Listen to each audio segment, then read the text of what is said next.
할렐루야. 11월 9일 주님께서 오늘도 우리에게 새로운 하루를 시작하게 하십니다. 오늘도 주님의 말씀 묵상하며 나아가게 될 때 우리를 향하신 주님의 마음과 뜻 분별하며 주님과 동행하며 사시는 저와 여러분 되시기를 간절히 소원합니다. 우리 다 같이 마음을 모아 조용한 기도 함께 드리시겠습니다.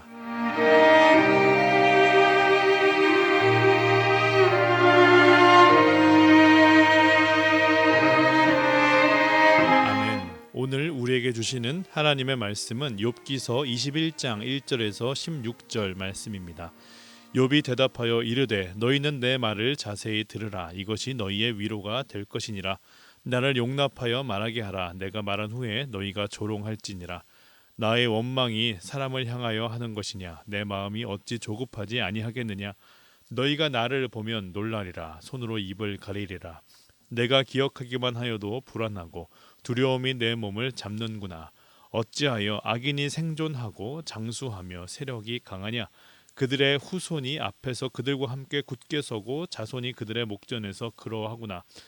그들이 집이 평안하여 두려움이 없고 하나님의 매가 그들 위에 임하지 아니하며 그들의 숫소는 새끼를 베고 그들의 암소는 낙태하는 일이 없이 새끼를 낳는구나. 그들은 아이들을 양떼같이 내보내고 그들의 자녀들은 춤추는구나. 그들은 소고와 수금으로 노래하고 피리 불어 즐기며 그들의 날을 행복하게 지내다가 잠깐 사이에 스올에 내려가느니라. 그러할지라도 그들은 하나님께 말하기를 우리가 떠나소서. 우리가 주의 도리 알기를 바라지 아니하나이다. 전능자가 누구이기에 우리가 섬기며 우리가 그에게 기도한들 무슨 소용이 있으랴 하는구나. 그러나 그들의 행복이 그들의 손 안에 있지 아니하니 악인의 계획은 나에게서 멀구나. 아멘. 이 말씀은 살아계신 하나님의 말씀입니다. 어제 본문 속에서 욥을 향한 소발의 충고를 듣게 되었다면 21장에서는 그에 대한 욥의 변론이 이어지게 됩니다. 그 이전에는 볼 수 없었던 욥의 모습이 나타나게 되는데 욥의 태도와 표현들이 조금 더 차분해졌고 논리적임을 보게 됩니다.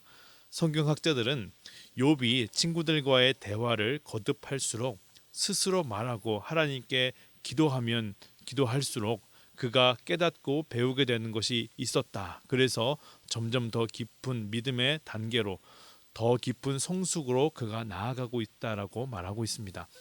오늘 본문 1절을 보면 욥이 대답하여 이르되 너희는 내 말을 자세히 들으라. 이것이 너희의 위로가 될 것이니라. 나를 용납하여 말하게 하라. 내가 말한 후에 너희가 조롱할지니라. 나의 원망이 사람을 향하여 하는 것이냐. 내 마음이 어찌 조급하지 아니하겠느냐.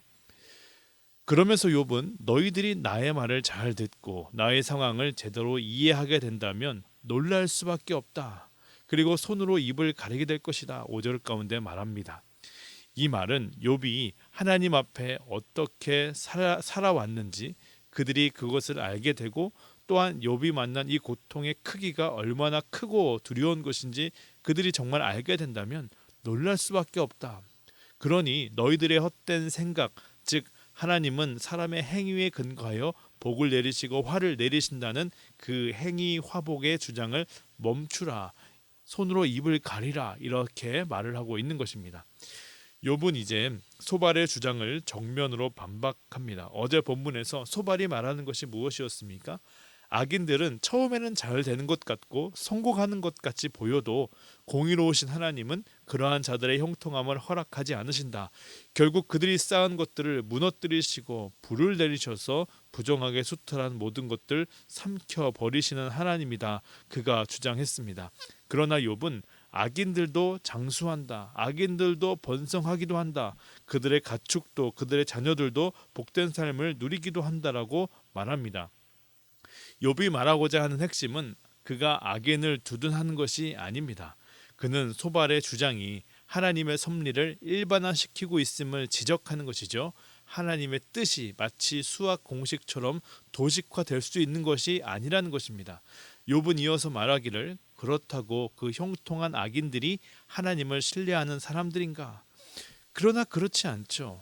14절에 보면 그러할지라도 그들은 하나님께 말하기를 우리를 떠나소서 우리가 주의 도리 알기를 바라지 아니하나이다. 전능자가 누구이기에 우리가 섬기며 우리가 그에게 기도한들 무슨 소용이 있으랴 하는구나. 그 악인들은 보기에는 잘 되는 것 같고 형통한 것 같지만 그렇다고 그것이 하나님이 그들과 함께하는 증거가 결코 아니다. 그들은 하나님의 통치를 거부하는 자들이고 하나님의 주권도 인정하지 않는 자들이다. 그들이 뭐라고 고백합니까? 기도한들 무슨 소용이 있으랴. 전능자가 누구이기에 우리가 섬기냐. 악인이 형통하다고 해서 그들이 하나님을 신실하게 믿는 것이 결코 아닌 것처럼 고통당하는 모든 자가 하나님 앞에 범죄했다라는 소발의 주장에 오류가 있다라는 것을 욥이 지적하는 것입니다. 그러면서 욥은 결론과 같이 말합니다. 16절입니다. 그러나 그들의 행복이 그들의 손 안에 있지 아니하니 악인의 계획은 나에게서 멀구나. 욥은 그럼에도 그 악인들이 조금도 부럽지도 않고 그러한 삶에 동요될 마음이 조금도 없다라고 고백합니다. 지금까지 그랬듯이 자신의 경건을 지켜 나아갈 것이다. 그가 선포하고 있는 것입니다. 어떤 사람은 하나님 앞에 신실하게 살아갑니다. 누가 봐도 저 사람 참 믿음 좋다. 그런 생각을 할 수밖에 없는 삶을 삽니다. 그런데 하는 일마다 잘 안 됩니다.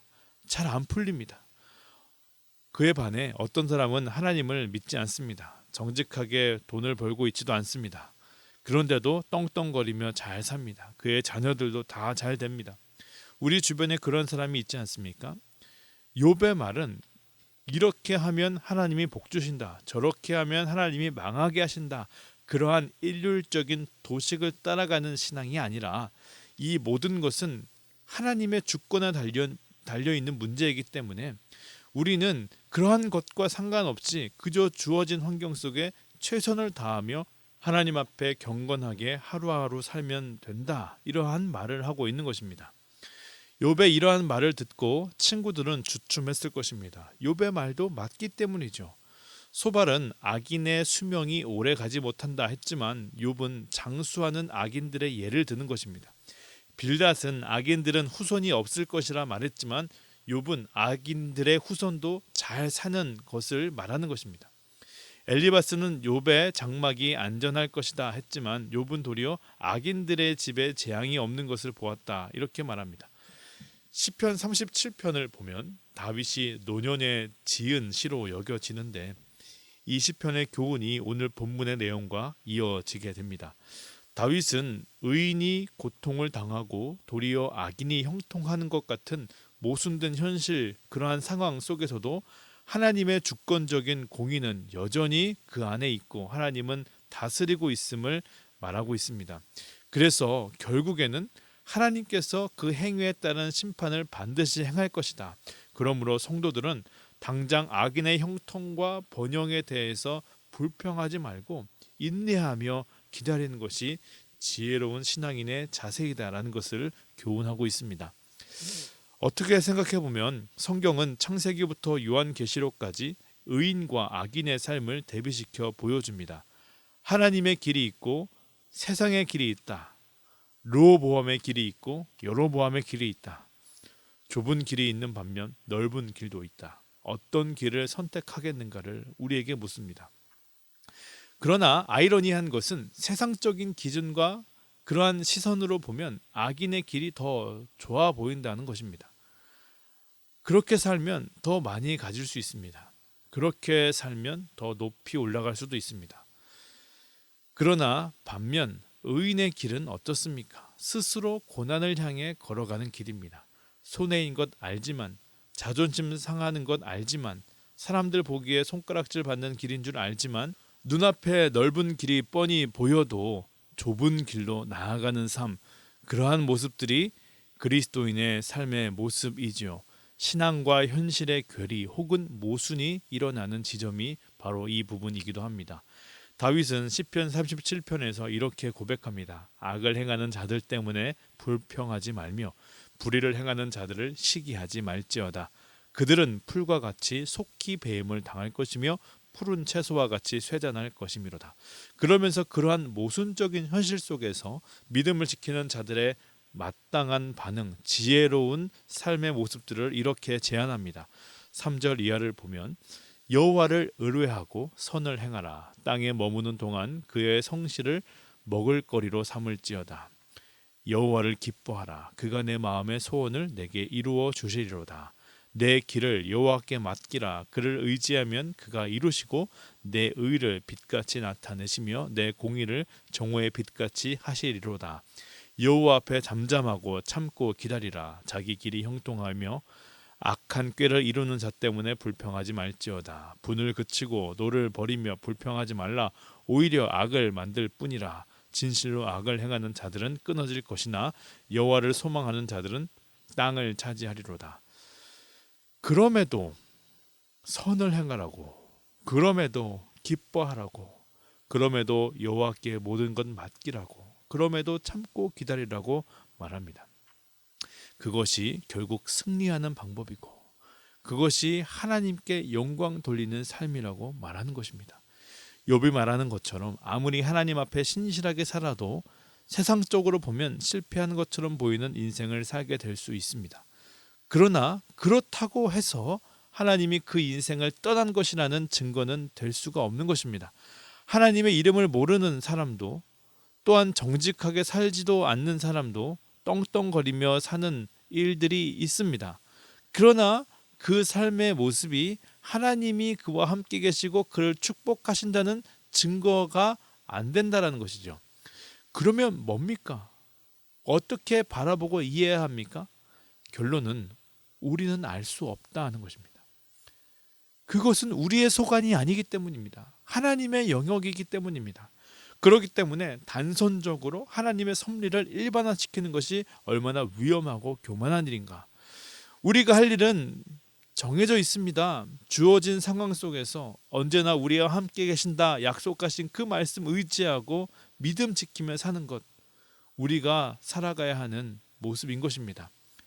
안호성 목사님이 쓰신 시퍼렇게 살아계신 하나님, 이 책에 목사님의 힘든 고백들이 기록되어 있습니다.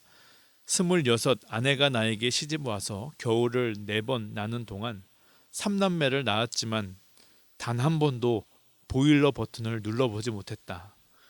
여름에는 에어컨은커녕 선풍기도 제대로 돌리지 못했다. 지금 생각하면 어떻게 그런 세월을 버텼는지 모르겠다. 고난은 파도를 타고 계속 몰려온다더니 이 역경의 끝은 어딜까 싶을 정도로 힘든 나날이 계속되었다. 하지만 고난만 있으랴. 아내에게는 미안하지만 하나님께서 보내주신 3남매와 한 공간에 있다는 것, 그들을 바라보는 것만으로도 기쁨이 되었고 큰 위안이 되었다. 개척 후 4년, 지금 돌이켜보면 그 기간은 혹독한 광야와 같은 기간이었다. 무엇을 먹을까, 무엇을 입을까, 모든 것을 오로지 주님만 의지해서 지냈던 시기였다. 그러나 그 시기 동안 우리는 참 많이 훈련되었다. 더 준비될 수 있었다. 놀라운 것은 그 훈련의 기간이 지나자 하나님께서는 한 명 한 명 성도들을 우리 교회에 보내주시기 시작하였다.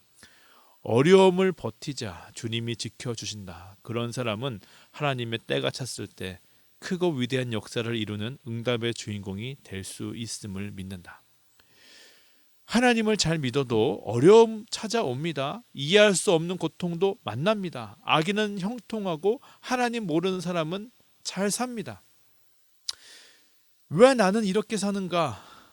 눈물 지을 때도 우리에게 있겠지요. 욥은 말합니다. 그럼에도 그 악인들이 조금도 부럽지 않다고, 그러한 삶에 조금도 동요될 마음이 없다고, 지금까지 그랬듯 나의 경건을 지키며 살아갈 것이라고 욥은 선포합니다.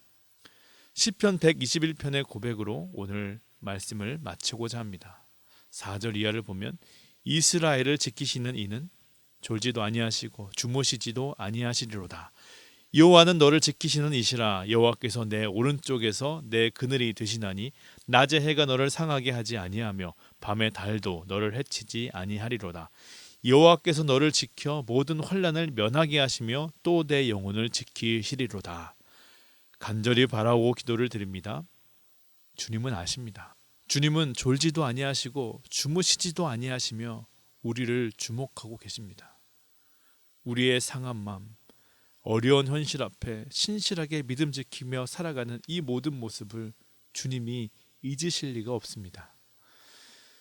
주님께서 우리에게 쉴만한 물가와 그늘이 되어 주십니다. 오늘도 그 주님 바라보며 단단한 바위와 같은 묵직한 믿음의 삶을 계속해서 살아가시는 저와 여러분 되시기를 간절히 소원합니다.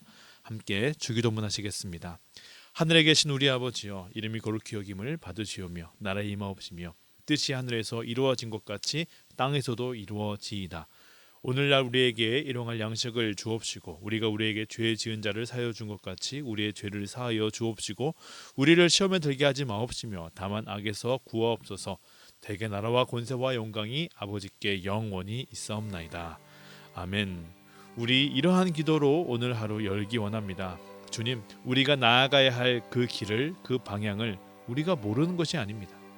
그러나 주변을 돌아보면 다른 사람과 비교하면 우리의 모습이 너무나 초라하고 비참하게 느껴질 때가 있습니다. 그래서 너무 힘듭니다. 그럴 때마다 나의 도움이 어디서 올까? 나의 도움이 천지를 지으신 여호와에게 나오고 있음을 깨닫게 하여 주시옵소서. 주님은 분명히 우리와 함께 계십니다. 우리가 그것을 믿습니다. 오늘도 그 주님 앞에 신실하고 정직하게 살게 하여 주시고 우리의 발걸음 가운데 믿음의 길, 십자가의 길, 생명과 진리의 길로 주님께서 이끌어 주시옵소서. 우리 그러한 기도로 오늘 하루 시작하기를 원합니다. 기도하시겠습니다.